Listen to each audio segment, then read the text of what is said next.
people, my name is Janaína. I'm 34 years old. I am from Brazil, but now I'm living in Norway.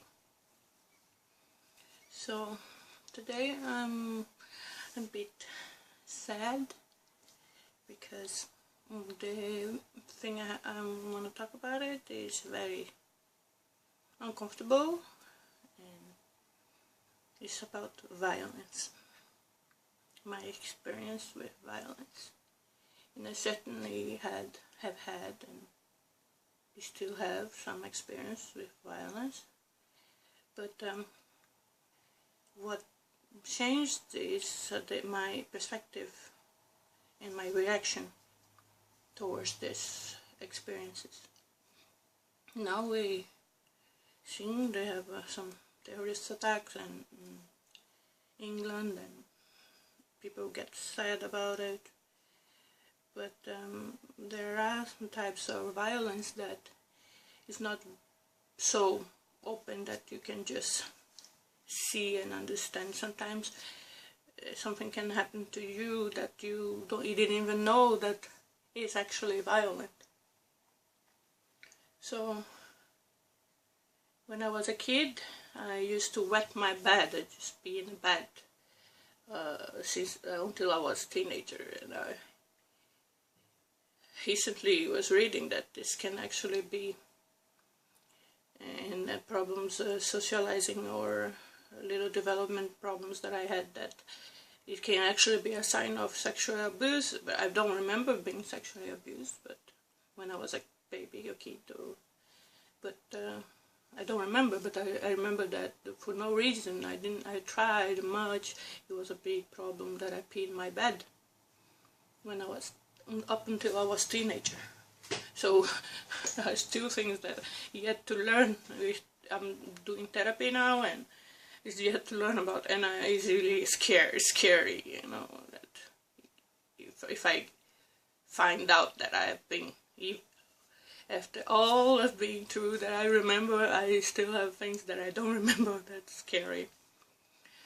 So that's one thing that happens a lot, is a sexual abuse.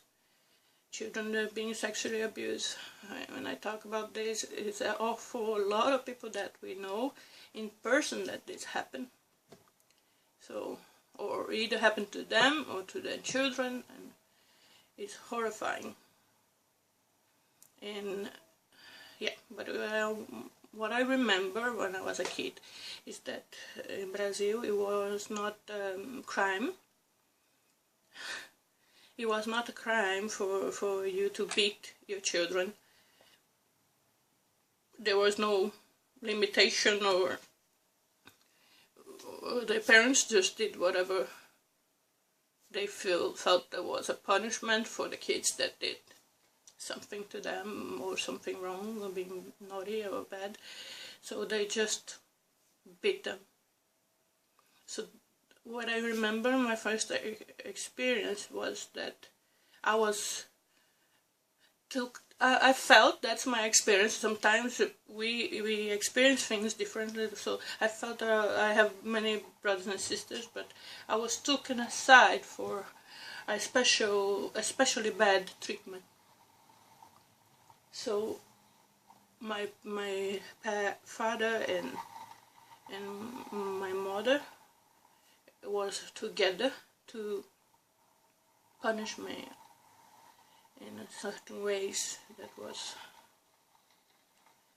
very, very bad. Like when I watch movies about torture, war prisoners, it's exactly how they did. And then I study history later, is what happened to people that were opposed to the dictatorship. So my father learned somehow some techniques of torture that I call torture. And it's not punishment like we usually see, some spanking, or it was torture. He put some corn in the floor, asked me to kneel on the corn and hold my arms straight for as long as he said. So sometimes with some weight holding it, So when I go to a gym and you have to carry weight, but yeah, I was a kid, I was small, so I had to do that. So that's pretty harsh, and it was. But the worst things I think is bad to be punished physically, but there's also the psychological violence. So what happened is not only the punishment, but like put me aside and saying that I'm not good enough, or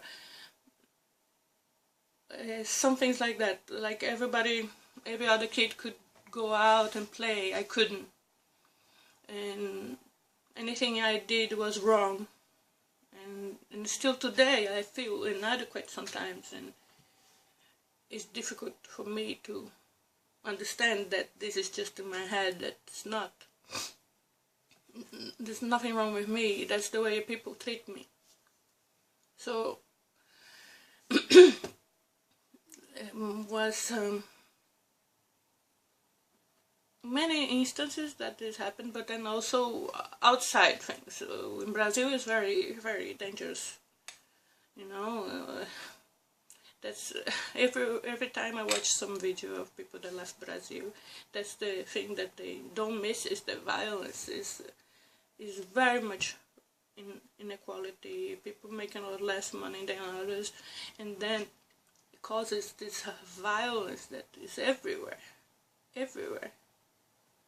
And when I was a kid, like I said, it was not only legal to beat your children, but also legal to kill your wife if she cheated on you. It wasn't that long ago that they changed that. So also violence, domestic violence against the wives, the mothers, the women are very something that is very problematic in Brazil.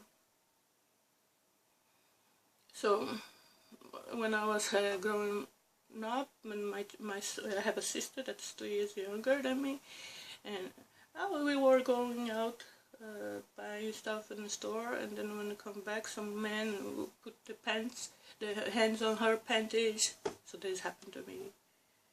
So this is then when we moved to this place a little bit far out of this town, so it was even more dangerous place. Now it's different, but that time it was this little hill that I have to go through. So at night it was very dangerous. It happened a lot of assaults there. One day, this man, my mother had a little store, and then she sold a little alcohol. And people sometimes like to get in the morning or in the evening after work a little shot of some kind of hard alcohol. It's called, it's similar to tequila. It's a little maybe lighter. So my mother sold these little shots, and this guy every day in the morning before I go to school, he was saying hi, talking to us. One day I just heard about it, that he was killed in this hill, and then people took his head off. He just took his head off. This is traumatic, you know. And all this type of violence. Now, a friend of ours, he was shot in the back, and he was in a wheelchair the rest of his life, and things like that, you know. I got married, I was bitten by the husband too, you know. He was not only, he actually, after I grew up, I thought about it, and I read about it, violence, domestic violence, and that is, the worst thing is the psychological, that gives you really marks for the rest of your life. The psychological violence is a worst thing that you can do to a person, actually. But then I didn't understand that. I just felt that there was something wrong with me. Always I was doing something and he treated me like shit. So I felt, maybe I'm doing something wrong. Maybe I have to change something. But that I was too needy, that I was that I was too pushy, or I needed him too much. He used to leave, and I couldn't ask anything. I just give, and then anything I would give wasn't enough. It doesn't matter. That's how the psychological violence in a relationship works. It's like you always give, you always give, you always wrong, and doesn't matter what you do, it's never enough. So I felt that, but then it was good. I watched on television and some talking about domestic violence, but in that time there was more concentrated in physical violence. So then he started doing that. He started being physical after a while. And then what he did, he slapped me once. And then he came back crying, and he will never do this again, and I'm so sorry, you are the love of my life, and blah blah blah. Okay. Then the second time, he punched me. He came so sorry, the same thing. Then one day, he really beat me, and I was pregnant of the third kid. So then I said, that's enough. Because when I saw that, I saw that actually it's very good for people to do this kind of shows. That was what helped me to understand what I was going through, because I grew up with violence. And sometimes people say, I think that this is just normal. But then what I saw in this show is that that's how it started. That it started with little violence, little slapping. Actually start always psychological now, I know, but what he did is start that and then increase the violence. Then I said the kids were traumatized when they see phone. I had the 2 children, small. So I said, it's enough. I've been beaten all my life. So I think it's not, I shouldn't go through this anymore, and my children are not. So I left him because of this third instance that he'd been violent physically with me. But the thing is, if you don't have support and not strong enough, you have to have support. Like here, if you've been in Norway, if you've been someone being violent to you, you have all the support, you're gonna have a lot of resources. But in my time in Brazil, I went by myself, and I hid for 6 months because he was running after me. So you have to have some kind of help for women that are in this situation, and men. There are also men in this situation. So that was my problem. I didn't have it, but it's not everybody that is strong enough, like I was, that to go by themselves with no help from their family whatsoever and just leave. A lot of people endure for years because they don't have a place to be. So that's what my experience is, one little bit of my experience, but then I still have experiences these days about this, and I hear a lot about Brazilians and other people. When I came to Norway and I brought my children, after 3 months I brought my children from Brazil. My brother, 17 years old, was killed. He was killed with 12 shots in the head. He was 17 years old. And I didn't get over that yet, because I just think what a 17-year-old can possibly do for someone to hate them so much. And it's very hard for me even to talk about today. It has been 4 years, but I think about him and what happened to him after he died. we got to know that he might be involved in drugs, narcotics, and selling or dealing, I don't know. But what I remember about my brother, he was young. I helped to take care of him, and he was this special kid, a very handsome boy, and he really liked animals. Is that what I remember him for? But he had a problem. He had a problem learning disability. He had some kind of dyslexia or something, that he wasn't good in school. He couldn't learn how to read until he was old, and like 10 years old and 12 or something. And what it is, he didn't have the support like the kids have in here, that if you have some learning disabilities, you're going to be direct to something that you can work and make a live with dignity. And what it is, the crime and traffic and drug things, they accept everyone, and everybody needs a place that you are accepted. So what happened to my brother, I feel that is because he didn't find any place that he belonged to. And especially men, I think they need that. They need a place that they belong to. I think talking about my brother gets me too sad and no, but we have to talk about violence in every instance.